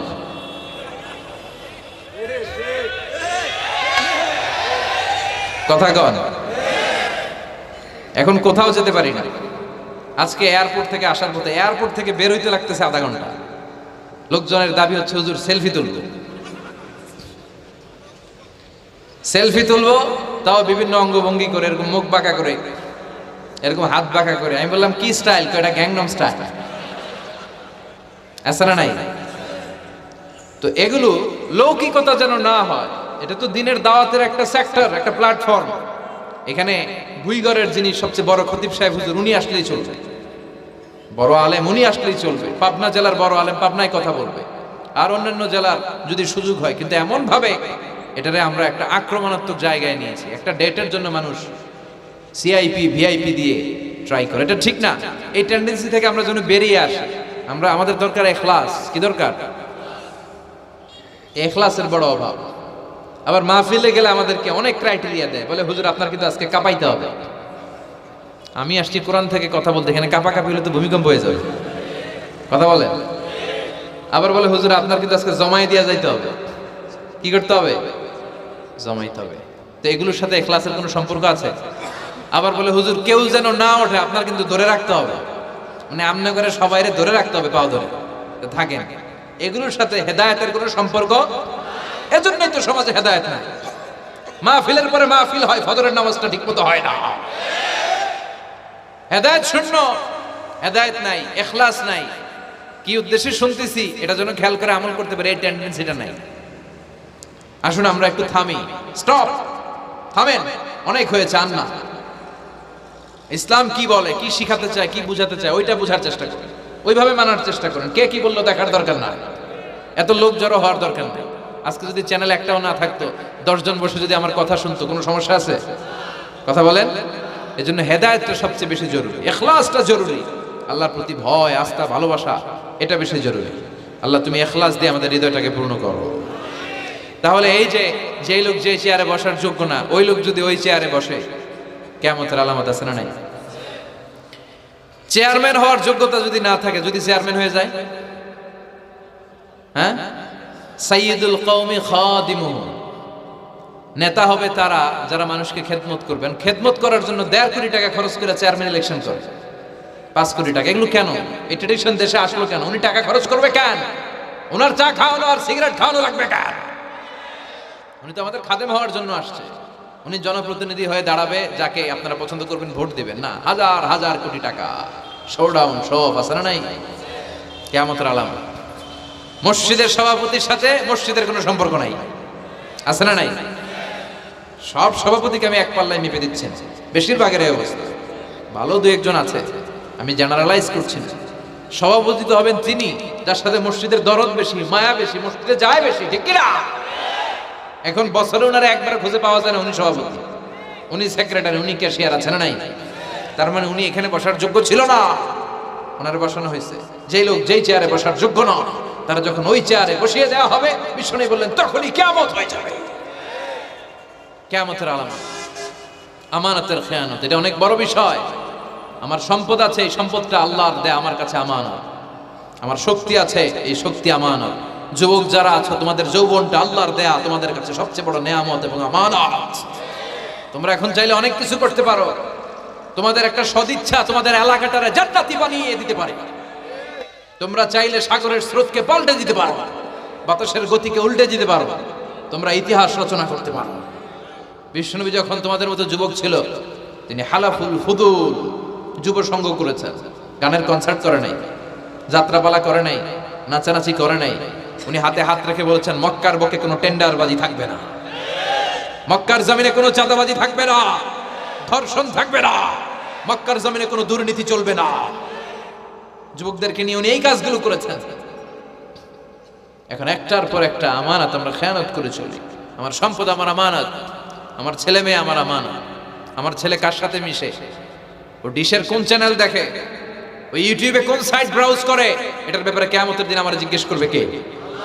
কারণ এটা আমানত। যিনি চেয়ারম্যান, পুরো ইউনিয়ন পরিষদ তার কাঁধে আমানত। যিনি এমপি, ওনার এলাকায় কি ঘটে না ঘটে এটা খোঁজ খবর নেওয়া তার আমানত। মেম্বার অফ দ্য পার্লামেন্ট যিনি আছেন এই এলাকার, তার এলাকায় যদি ইয়াবার আড্ডা বসে, গাঞ্জার আসর বসে, এটার দায়ভার তিনি এড়াতে পারেন না। তার এলাকায় ধর্ষণ হলে এটার দায়ভার তিনি এড়াতে পারেন না। এটা তো আমানত। যিনি মন্ত্রী, পুরো মন্ত্রণালয় এটা তার কাঁধে আমানত। যিনি মাননীয় প্রধানমন্ত্রী, আমার 56,000 বর্গ মাইলের প্রতিটা ইঞ্চি মাটি তার হাতে আমানত। এটা অনেক বড় বিষয়। আর মুমিনের বৈশিষ্ট্য হচ্ছে ওয়াল্লাযীনা হুম লিআমানাতিহিম ওয়া আহদিহিম রাউন। যারা বিশ্বাসী তারা কথা দিয়ে কথা রাখে আর আমানতের খেয়ানত করে। এজন্য আমানত পূর্ণ করতে রাজি আছেন? যেখানেই আমানত নষ্ট হবে সেখানেই কিয়ামতের ভয় আছে না নাই? দেখেন বিশ্বনবী কত চমৎকার করে দার্শনিকের মতো বলে গেলেন, যাই বলে গেলেন তার পুরোটাই সমাজের সাথে মিলে যায়। আমরা যেন আমানতের খেয়ানতকারী না হই, আমরা যেন আমানতকে সংরক্ষণ করতে পারি, আল্লাহ তুমি তৌফিক দাও। এরপর বিশ্বনবী বললেন আত-তাতাউল ফিল বুনিয়ান, কিয়ামতের আগে বড় বড় টাওয়ার বানানোর প্রতিযোগিতা শুরু হয়ে যাবে। আছে না নাই? আজকে নারায়ণগঞ্জে ঢুকে, এটা যে নারায়ণগঞ্জ এটা আমি চিনতেই পারতেছি না, এত সুন্দর হাইওয়ে, এত বিল্ডিং, বিশাল বিশাল টাওয়ার, আগে ছিল এগুলো? কথা বলেন। আরব বিশ্বে দেখবেন বুর্জ আল খলিফা, জমজম টাওয়ার, এই টাওয়ার ওই টাওয়ার, একটার পর একটা টাওয়ার। বিশ্বনবী বললেন কাবার পাশে যে পাহাড়গুলো আছে, শুনতেছেন? মনোযোগ আছে? কষ্ট হচ্ছে না তো? কাবার পাশে যে পাহাড়গুলো আছে, কাবার পাশের টাওয়ারের উচ্চতা যদি পাহাড়ের চেয়ে উঁচু হয়ে যায়, ফাআলাম ফাইন্নাল আমরা কদ আযাল্লাক, জেনে রাখো কিয়ামত বেশি দূরে নাই, কিয়ামতের ছায়া তোমার উপরে ছায়া দিচ্ছে। এখন মক্কা শহরের পাহাড়ের চেয়ে হাইট বেশি এরকম বিল্ডিং আছে না নাই? কাবা ঘরের পাশেই তো একটা আছে, জমজম টাওয়ার, 120 তলা উঁচু। দি মক্কা রয়্যাল ক্লক টাওয়ার 120 তলা, বিশাল বড় ঘড়ি লাগানো, এগুলো সব কিয়ামতের আলাদা। ওর 5 তলা, আমার লাগবে 10 তলা। ওর 2টা গাড়ি আছে, আমার লাগবে 4টা গাড়ি। ও তাহাজ্জুদ পড়ে, আমারও যে পড়তে হবে ওই টেনশন নাই। ওর মেয়ে হেজাব পরে, আমার মেয়েটারও হেজাব পড়াবো ওই চিন্তা নাই। ওর ছেলে নামাজে যায়, আমার গাঞ্জা খট্টারও নামাজি বানাবে এই টেনশন করে না। খালি সম্পদ কেমনে বাড়াবে, দুনিয়াবি চিন্তা। এই পৃথিবীটা একটা ধোঁকা, ভুইগরের ভাইরা, এই পৃথিবীটা একটা ধোঁকা। একটু থামেন, sit down and think about death. মৃত্যু সম্পর্কে ভাবেন। The most certain thing in our life is death. আমাদের জীবনের সবচেয়ে সুনির্দিষ্ট নিশ্চিত বিষয়টা হচ্ছে মরণ। মরা লাগবেই, চলে যেতে হবে, ঠিক কিনা? কিন্তু এই দুনিয়ার মায়াজালে আটকে পড়ে আমরা আখিরাতকে, মৃত্যুকে বেমালুম ভুলতে বসেছি। বিশ্বনবী বললেন কিয়ামতের আগে মানুষের এই টেন্ডেন্সি হবে, মানুষ বড় বড় ইয়াতাতাওয়ালুনা feel বুনিয়ান, people will start to compete constructing high rises building in the cities, সমাজে বড় বড় টাওয়ার বানানো শুরু করে দেবে। এটা আছে না নাই? এরপর বিশ্বনবী বললেন যুহুরুন নিসা আল কাসিয়াত আল আরিয়াত আল মাইলাত আল মুমিলাত, কিয়ামতের আগে পোশাক পরিহিতা নেকেড উলঙ্গ নারীদের সংখ্যা বেড়ে যাবে। বুইগরে মাশাআল্লাহ সব পর্দা মেইনটেইন করে, আশা করি। হ্যাঁ, স্থানীয়রা পর্দা করে, আলহামদুলিল্লাহ, আল্লাহ তুমি কবুল করো।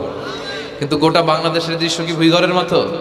না, ভয়ঙ্কর। বিশ্বনবী বলেন কাসিয়াত আল আরিয়াত আল মাইলাত আল মুমিলাত, পোশাক পরিহিতা উলঙ্গিনী, মানে বোরকাও পড়বে, বোরকাওয়ালি। তিনি বোরকা পড়েন কিন্তু টাইট ফিটিং বোরকা, আছে না নাই? তো এতে আপনি, আমার মায়েরা, আমার বোনেরা, আমি আপনাদেরকে সবসময় সম্মান দিয়ে কথা বলার চেষ্টা করি, একটু বোঝেন। এই যে আপনি টাইট ফিটিং এর বোরকাটা পরলেন, এতে লাভটা হলো কি? আপনার দেহের উঁচু নিচু ভাঁজ টের পাওয়া যায়, আপনার সৌন্দর্য প্রকাশ পেয়ে যায়। হেজাব আল্লাহ এমনি এমনি দেয় নাই, যার সম্মান বেশি ওটার প্যাকেট বেশি। কথা কন। ডায়মন্ডের আংটি ওই রাস্তার মধ্যে বিক্রি করে না?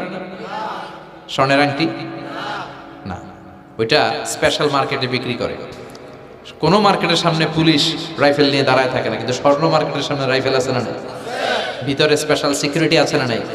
গ্লাস ফিটিং করা, ওইখানে সিকিউরিটি আলাদা, স্পেশাল লকার আছে না নাই?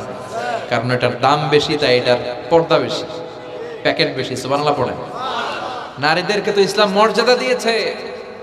বিষ্ণু বলেছেন দুনিয়া কুল্লুহা মাতা ওয়া খায়রু মাতা'আদ দুনিয়াল মারআতুস সালিহা, দুনিয়ার সব হলো সম্পদ, আর এই সব সম্পদের মধ্যে সবচেয়ে দামি সম্পদ হচ্ছে নেককার নারী। এদের পেটগুলা খনি। এই নেককার নারীগুলো যদি হিজাব মেইনটেইন করে, এই পেটগুলো থেকে আল্লাহওয়ালা বেরোবে, নাজমুস সাকিব বেরোবে, কারি আহমদ বিন ইউসুফ আল আজহারি বেরোবে, বড় বড় মুফাসসিরে কোরআন বেরোবে।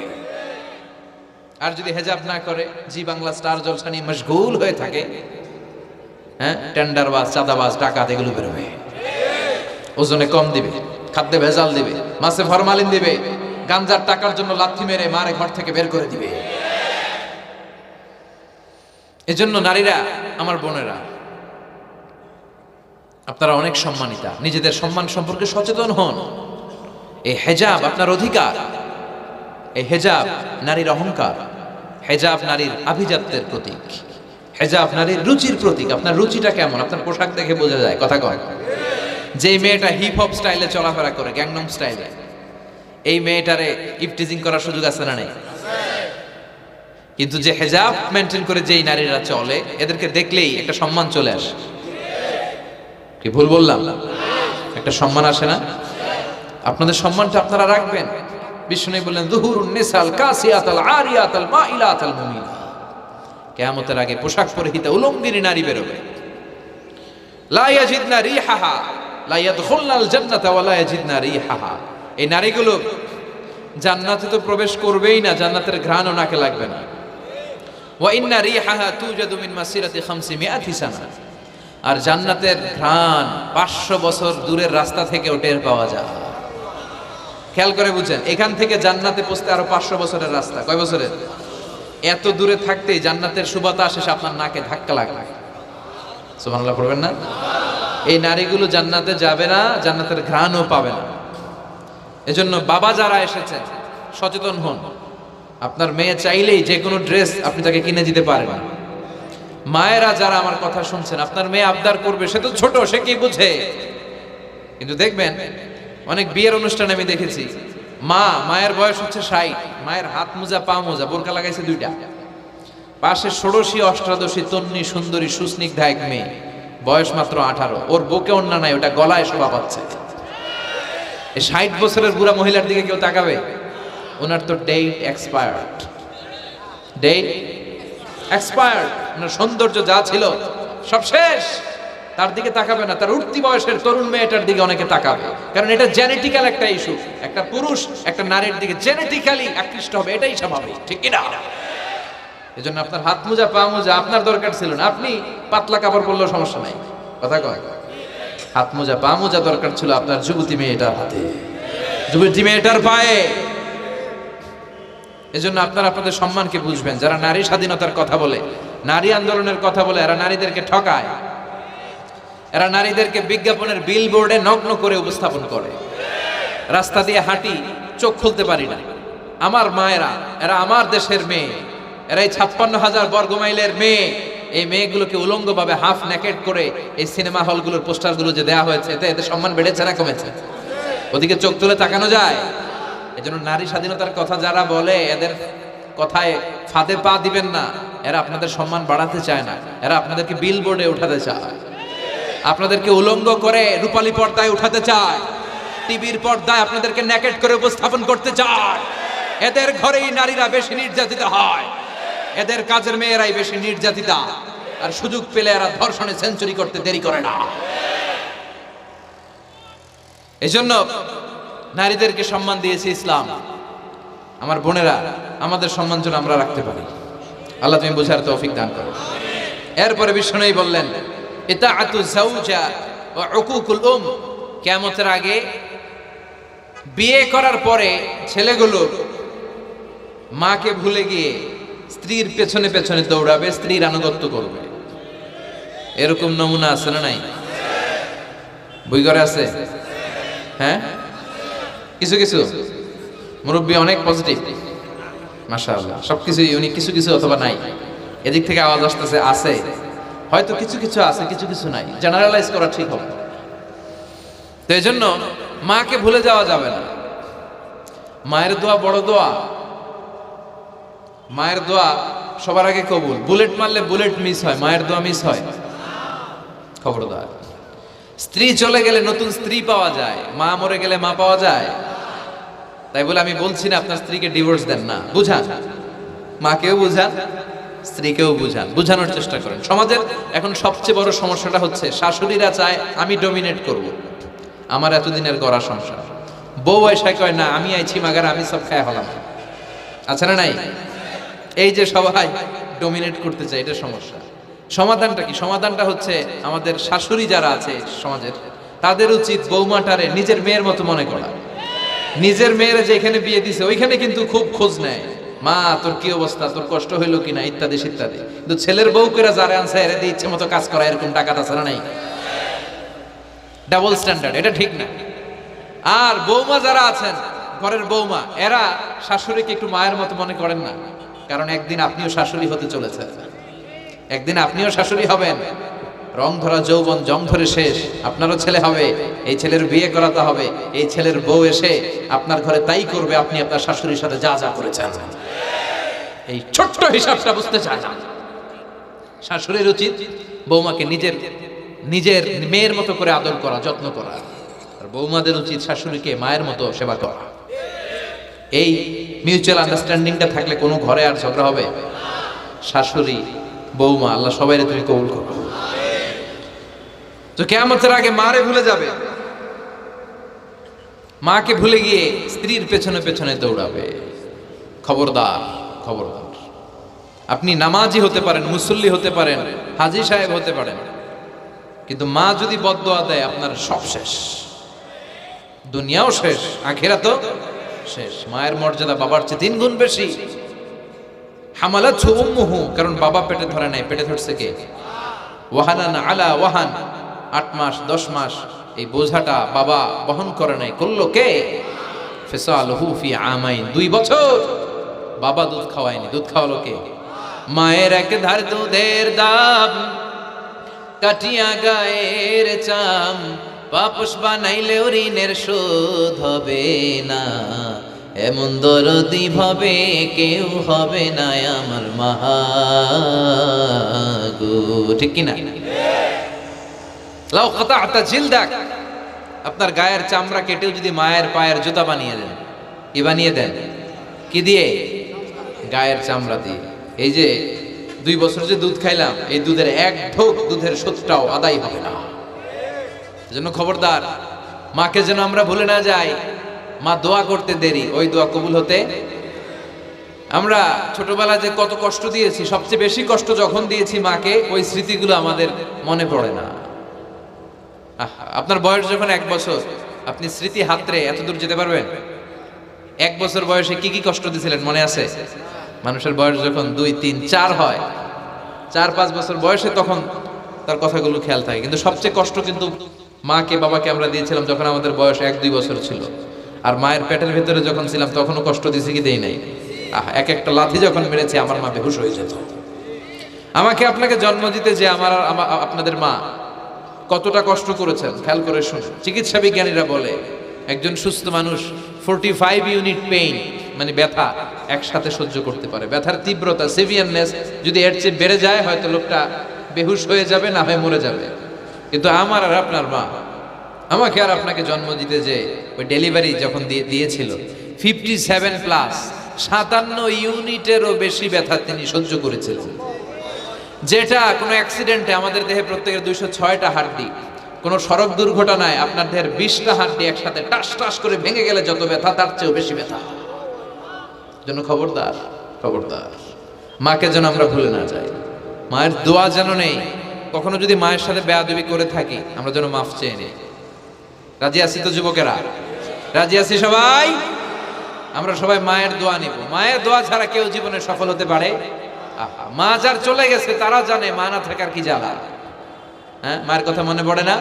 যখন রাত্রি নিঝুম, এই চোখে ঘুম, একলা শূন্য ঘরে, তোমায় মনে পড়ে মাগো, তোমায় মনে পড়ে, জানি তোমার দোয়া পেলে উঠব সকল বাধা ঠেলে, তোমার দোয়া সকল কাজে ঝরছে মাথায় পড়ে, তোমায় মনে পড়ে মাগো, তোমায় মনে পড়ে, যখন রাত্রি নিঝুম, এই চোখে ঘুম, একলা শূন্য ঘরে, তোমায় মনে পড়ে মাগো, তোমায় মনে পড়ে।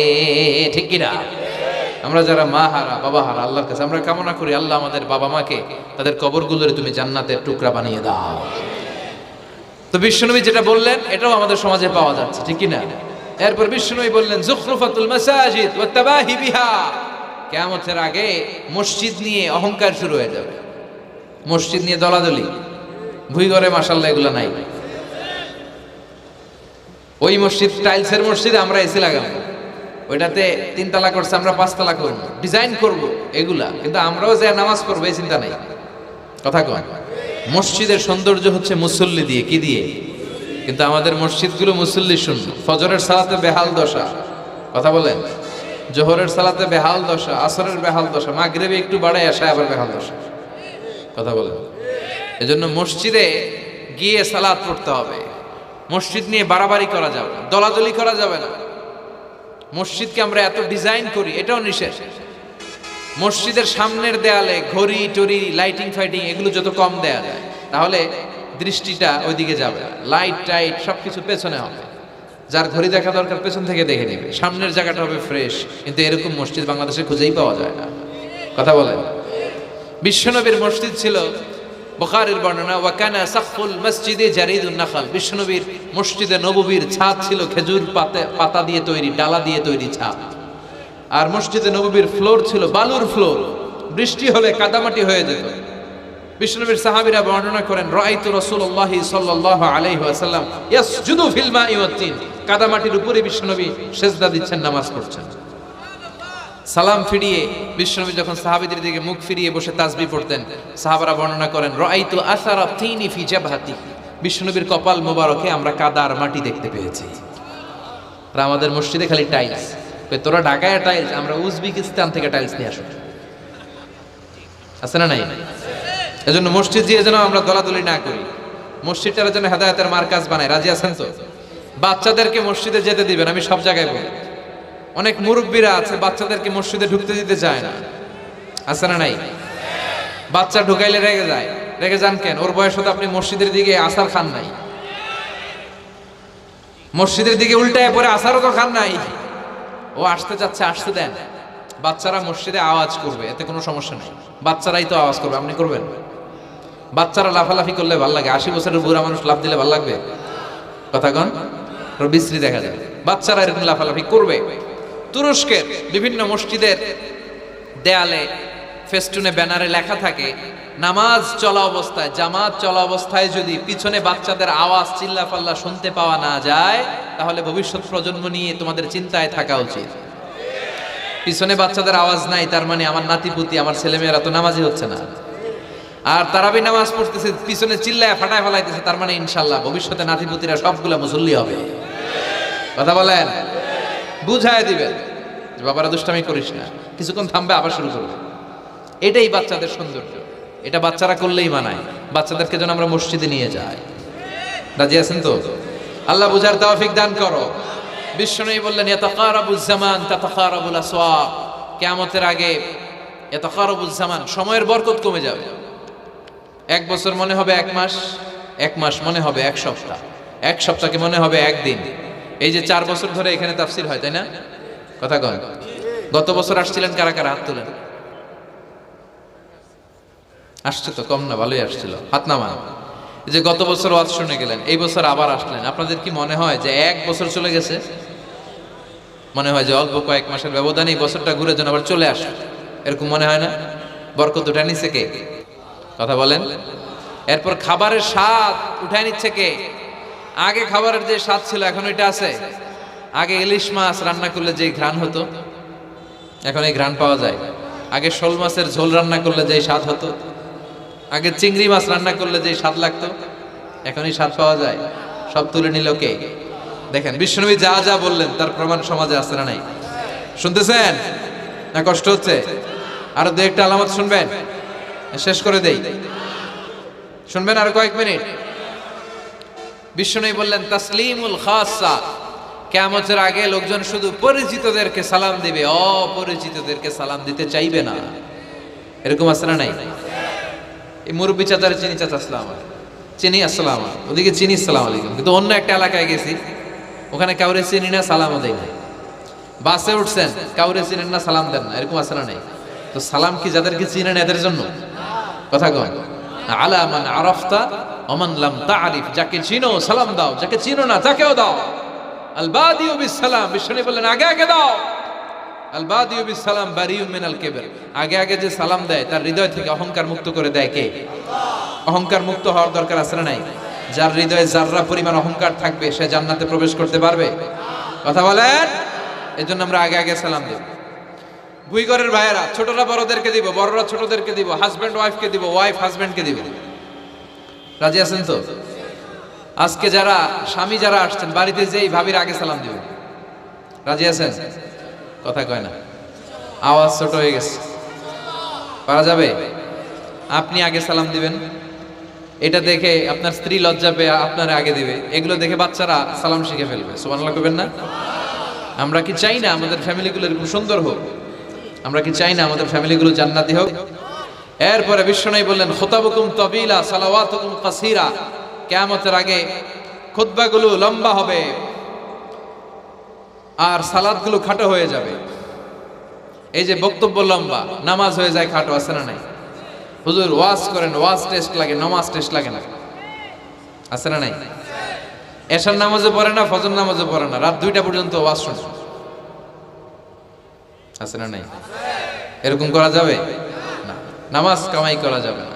সবার আগে হবে নামাজের হিসাব। নামাজের হিসাব ঠিক তো আপনার পুরো আমলনামা ঠিক। নামাজে ভেজাল তো সব জায়গায় ভেজাল। প্রথম হিসাব নেওয়া হবে এই সালাতের, খবরদার। এরপরে বিশ্বনবী বললেন, লা ইউকসামুল মিরাস আলা ওয়াজহিন সহিহ। বিশ্বনবীর হাদিস থেকে এরকম বর্ণনা পাওয়া যায়, এর মাফহুম হচ্ছে লা ইউকসামুল মিরাস আলা ওয়াজহিন সহিহ, সহিহ পদ্ধতিতে মিরাজ বণ্টিত হবে না। লিযযাকারি মিসলু হাদ্দিল উনসায়াইন, সব বাবাদেরকে আল্লাহ বললেন উত্তরাধিকারের বন্টন নীতি তুমি মেনে ছেলে মেয়েদের মধ্যে বন্টন করে দিবা। ছেলের দিবা যদ্দুর, মেয়ের দিবা অর্ধেক। কার আইন? কথা বলেন, আইনটা কার? ছেলেরা যদি 2 লাখ দেন, মেয়েরে চিল্লায় বলেন, ছেলে 2 লাখ পেলে মেয়ে কয় লাখ?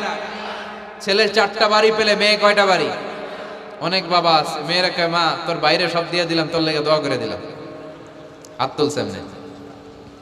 মেয়ের লেগে কি করে দেয়? আর ভাইয়েরে সব দিয়ে দেয়। এগুলো টাকা, এগুলো কি ভুই ঘরে মাশাআল্লাহ এরকম টাকার টাকাত নাই। দোয়া তো আপনি সবাইরই করবেন। ছেলে যেটা প্রাপ্য দিয়ে দেন, মেয়ে যেটা প্রাপ্য দিয়ে দেন, তারপরে হাত তুলে দোয়াও করে দেন। কথা বলেন। অনেক মা আছে ছেলেরে বেশি খাওয়ায়, মেয়েরে কম খাওয়ায়, আছে না নাই? ছেলের পাতে মুরগির রান, মাইয়ার পাতে মুরগির ঠ্যাং, আছে না নাই? দেখবেন ওই মা বাবার হয়তো অনেক সময় শেষ কালটা ছেলের বাড়িতে কাটে না, কাটে মেয়ের বাড়িতে, আছে না নাই? কারণ প্রকৃতিরও একটা মায়ের, আছে না নাই? শেষ মাইরটা আল্লাহ দিল। শেষ মাইরটা কার? আল্লাহ ছাড় দেয়, ছেড়ে দেয় না। আল্লাহ কি দেয়? কি দেয় না? আল্লাহর সব মনে থাকে। আল্লাহ শেষ খেলাটা খেলে দিবে। চিল্লায় বলেন ঠিক কিনা? বাবা মা যারা আছেন সাবধান, উল্টাপাল্টা করেন না। এগুলো নিয়ে কত বিচার যে আমাদের কাছে আসে, কত মাসালা যে আসে। কেন করেন এগুলো? সমানভাবে আপনি ইনসাফ করেন, কিয়ামতের দিন আপনার বিচার করার সময় আল্লাহ আপনার উপর ইনসাফ করবে। আপনি ঠকাবেন, আল্লাহ আপনার 14 গোষ্ঠী উদ্ধার করে ছাড়বে। তিনি ভুলে যান না, তিনি ছাড় দেন, ছেড়ে দেন না। এজন্য মিরাসের যে বন্টন পদ্ধতি, আমরা যেন ইসলামের দেয়া পদ্ধতি অনুসরণ করি। আল্লাহ তৌফিক দাও। কিয়ামতের আগে ভূমিকম্প বেড়ে যাবে, আছে না নাই? কিয়ামতের আগে আত্মহত্যা বেড়ে যাবে, আছে না নাই? কিয়ামতের আগে ঢোল বাদ্য নাচানাচি বেড়ে যাবে, আছে না নাই? বাংলা মায়ের একতারা সুর কতই ভালোবাসি, দোতারা সুর কতই ভালোবাসি, বাজারে ঢোল বাজারে বাসি। বিশ্বনবী বললেন, বুইসতু আন উকাসসিরাল মাযামির, আমি ঢোল বাদ্য তবলা হারমোনিয়াম এগুলোরে ভেঙে মাটির সাথে গুড়িয়ে দেওয়ার জন্য এসেছি। আর ওই নবীর উম্মত কয় বাজারে ঢোল বাজারে বাসি, আছে না নাই? ঢোল বাদ্য বাজানো যাবে? এই হাই বিটের মিউজিক আপনি শুনলে আপনার অন্তরে নেফাকি তৈরি হবে। নামাজে মজা পায় না, হুজুর নামাজে মজা পায় না। তুমি আজীবন শোনো কুচ কুচ হতা হয়, তো তুমি নামাজে মজা পাইবা কেমনে? আজীবন শুনে কি কুচ কুচ হতা হয়। এখন নামাজে মজা পায় না, জিকির করে মজা পায় না, তেলাওয়াতে মজা পায় না, মজা নাই, মনোযোগ নাই। হৃদয়টাকে যে তুমি শয়তানের আখড়া বানিয়েছ, তুমি সালাতে প্রশান্তি পাবে কি করে? এজন্য এই মিউজিক্যাল ইনস্ট্রুমেন্ট থেকে দূরে থাকতে হবে। এগুলো অন্তরে নেফাকি তৈরি করে। আপনি দফ বাজাতে পারবেন? দফ, দফ চিনেন? ঢোলের 2 দিক আটকানো, দফের এক দিক আটকানো, এক দিক খোলা। এটা বাজিয়ে আপনি নাশিদ পরিবেশন করতে পারবেন, সমস্যা নাই। বিশ্বনবী বিয়ের ক্ষেত্রে বলেছেন, আলিনু আন নিকাহ বিদ্দুফুফ, এই দফ বাজিয়ে দফের ব্যান্ড পার্টি করে বিয়ের ঘোষণা দিয়ে দাও। ঈদের দিন বিশ্বনবী শোয়া, কিন্তু ছোট্ট মেয়েরা এসে দফ বাজিয়ে নাচ গান করতেছে, ছোট মেয়েরা। সাইয়েদনা আবু বকর দেখে রেগে গেলেন, আমিজবারু শয়তানি ফি বাইতি রাসূলিল্লাহ, আল্লাহর নবীর ঘরে শয়তানের বাদ্য। বিশ্বনবী বললেন, দাহু ইয়া আবু বকর, আবু বকর রাখো, ইন্না লিকুল্লি কওমিন ঈদ, সব জাতিরই তো একটা ঈদের অনুষ্ঠান আছে, হাদা ঈদুনা, আজকের দিনটা আমাদের ঈদের দিন। বাচ্চাদেরকে একটু আনন্দ উৎসব করতে দাও। এই দফ বাজালে কোনো ক্ষতি নাই। বিশ্বনবী মক্কা থেকে যখন মদিনায় হিজরতে গেলেন, কোন পথ দিয়ে আমার নবী আসবে জানার জন্য মদিনার ছেলেমেয়েরা পাগল হয়ে গেল। ওই পথে দফ নিয়ে দাঁড়িয়ে রইল। বিশ্বনবী সাইয়েদনা আবু বকরকে নিয়ে আগমন করলেন।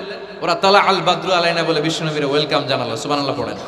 তালা আল বাদরু আলাইনা من ثنيات الوداع وجب الشكر علينا ما دعا لله داع أيها المبعوث فينا جئت من أمر المطاع جئت شرفت المدينة مرحبا يا خير داع طلع البدر علينا من ثنيات الوداع وجب الشكر علينا ما دعا لله داع পড়েন আল্লাহু আকবার। আমরা যেন এই সুস্থ সংস্কৃতির প্রচার প্রসার করতে পারি। ইসলাম বিনোদনের নিষেধ করে নাই, কিন্তু বিনোদন শুড বি হালাল বিনোদন, ঠিক কিনা? আপনি অসুস্থ সংস্কৃতির চর্চা করলে ওইটা আল্লাহ অ্যাকসেপ্ট করবে না। সংস্কৃতিটা হতে হবে সুস্থ সংস্কৃতি। আল্লাহ তুমি তৌফিক দাও। বিষ্ণুবী যা যা বললেন, ভুইঘরের ভাইয়েরা, তার প্রতিটি আমাদের আশেপাশে চোখের সামনে পেছনে আছে না নাই? এটা ফিতনার যুগ। কিসের যুগ? এই যুগে আমানতের খেয়ানত হবে, এই যুগে নারীরা বেপরদা হয়ে চলাফেরা করবে, এই যুগে নিজের ঈমান বাঁচানো কঠিন হয়ে যাবে। এই কঠিন বিপদের সময় আমাদেরকে বাঁচাতে পারে দুইটা জিনিস। কয়টা জিনিস? চিল্লায় বলেন কয়টা? দুইটা জিনিস শুধু আমাদেরকে বাঁচাতে পারে। এক হচ্ছে আল্লাহর কোরআন, দুই হচ্ছে বিশ্বনবীর সুন্নাহ, ঠিক কিনা? এই দুইটা জিনিসকে মারির দাঁত দিয়ে আঁকড়ে ধরে রাখতে হবে, তাহলে সে পথভ্রষ্ট হওয়ার কোনো সুযোগ। This Quran and Sunnah hour way to জান্নাহ, ঠিক কিনা? আওয়াজ করে আমার সাথে পড়েন, কোরআন and Sunnah our way to Jannah. আওয়াজ বাড়ায় দেন, পড়েন, কোরআন and Sunnah our way to Jannah. এই কোরআন সুন্নাহ আপনাকে জান্নাতের ওয়েতে উঠায় দিবে, রাস্তায় উঠায় দিবে। এই কোরআন সুন্নাহর সাথে যেন আমরা সম্পর্ক বাড়াই, তাফসির মাহফিলগুলোতে যেন বেশি বেশি যাই, এলাকায় যেন ইসলামী হালাকা তৈরি করি, প্রশ্নোত্তর পর্ব তৈরি করি, এতে করে নিজেরা যেন সমৃদ্ধ হই, কোরআন সুন্নাহর সাথে যেন সম্পর্ক বাড়াতে পারি। আল্লাহ তুমি তৌফিক দাও। আর জোরে করে আমিন। যারা এই লম্বা সময় আমার বক্তব্য শুনলেন সবাইকে আমি আন্তরিকভাবে শুকরিয়া জানাই। যারা এই প্রোগ্রামের অ্যারেঞ্জ করেছেন তাদেরকে আমি শুকরিয়া জানাই। এই যে শুরু হয়েছে ওঠা বসা, বসেন, এগুলো আপনারা শিখছেন কোথায়? 2 ঘন্টা আলোচনা শুনে এরপরে ওঠা বসা শুরু করে দেয়। এই কথাগুলো আমরা বলি, এত পরিবর্তনের কথা বলি, শৃঙ্খলায় যদি শিখতে না পারলাম তাহলে কি ইসলাম শিখলাম? ইসলাম তো শৃঙ্খলার অপর নাম, ঠিক কিনা? শৃঙ্খলা নাই, ওখানে ইসলামের কিছুই পালন হয় নাই, ঠিক কিনা? বর্ষা আমরা একসাথে বিদায় নিই।